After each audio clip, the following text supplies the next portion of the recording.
If you want to find out about being in public life, we have the man who knows it from various angles and is delighted to call himself an ex-public official, although many people don't really think he's serious, but we'll find out. When I asked John Lindsay, welcome to Montage. Thank you. Thank you. Former mayor of New York, former congressman, and do you find it strange, or does it bother you that a lot of people really don't believe you when you say you're out of public life forever? No, I'm flattered by it. Yeah. I don't find it strange because I spent 17 years in public life. If you include Congress, 7 years, 8 years as mayor of New York, and then I was 2 years executive assistant to the Attorney General of the United States before that. So if you add World War II, that's 21 years of public service. So I'm flattered by it, and I understand it. And people also pigeonhole you. You know, once a politician, always a politician. Yeah. And, is that a fair observation? Yeah, I think everybody gets pigeonholed. It's like, well, it took Ronald Reagan many, many years to shake the tag of being an actor, as if there was something negative about that in respect of his trying to be a public servant. That's very true. People claim they're tired of lawyers being in public life, but the average guy who's not a lawyer who attempts to run, people are a little suspicious that he's capable to be a senator or whatever. Well, right now I think people are suspicious of anybody in public life. Yeah.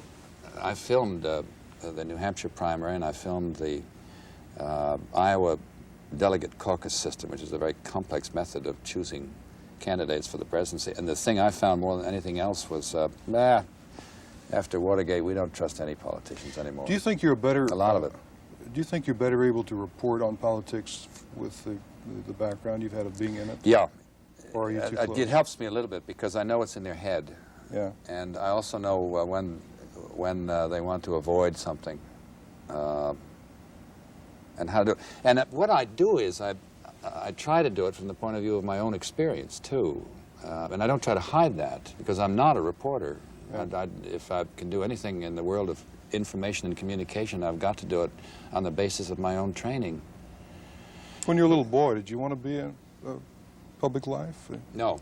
No, what did you want to do? I didn't know what I wanted to do when I was a little boy, except see if I could survive in school, which I was terrified of school because every day was a nightmare. That's a bad mixed metaphor. You were born and raised in New York? Because you know, I was afraid of everything. My homework was terrorizing and everything else. All I wanted to do was survive. Well, now that's hard to believe. You have a very urbane presence about you. You're mayor of New York. I can't imagine you worried about homework. The only time that I really thought seriously about public life, Joe, to be serious for a moment, was World War II. Now, this may sound corny and Boy Scouty, but I went to a boys' private prep school in New Hampshire. Very good school, modeled after Eton, very English, stiff collars at night, all of that. 1/3 of my classmates were killed in World War II. My roommate in college was killed. Sometimes when I start off making a talk, if I give a private lecture, which I don't do very often, I say, you know, my roommate in college should have been President of the United States. He's not, because he was killed on Okinawa, not far from where I was stationed at the very time he was killed. Yeah. And that really made an impression on me. And I began to think, too, look at, I had a private education, the best. Good preparatory school, superb university, and no one had more benefit than I did out of childhood and out of growth and out of parents and all that, and I really thought I owed something. I had the English idea that one should go into public life. Do you feel it didn't work out well in your case? Well, I felt it worked out okay. I feel that I'm a much wiser man and I try not to be bitter about public service because there are aspects of it that are pure jungle. Politics can be an awful jungle. Is it as bad as we on the outside hear and kind of assume it is? Cynical and trade this for that, yeah. And power mad, and yes, yeah, and what you hope for is some quality of decency to come through somewheres. Does it? Yeah, it does, and that's what saves it in the end. You have seen, I've always wondered, in moments of great stress, in moments of great decisions, when great powerful forces are on either side, have you seen men, literally behind closed doors, put their reputation on the line for what seemed to be the right thing to do? Yeah. In other words, I've it does seen, but happen. it does happen. It does happen. And I've seen men do it knowing that it may destroy them politically. Really? Yep. Well, that's Well, good to hear. you know, that can happen through various ways and means. It can happen accidentally. It can happen through a campaign promise that looked good at the time, Yeah. which you meant, and then later on you discover if you deliver on that campaign promise, it can kill you politically. That's Right. happened to me. Right. It happened to me on 2 occasions that I know we were right. We knew we were right at the time that we planned a strategy. We knew it was politically dangerous. We got into it and discovered that we were going to get killed, that there was no way we could win. Let's talk. And we did get killed, but we went through with it and Right. compromised it, won some, lost some. New York City. You've undoubtedly heard some people say, or I have heard some people say, that really the crisis they're in is your fault.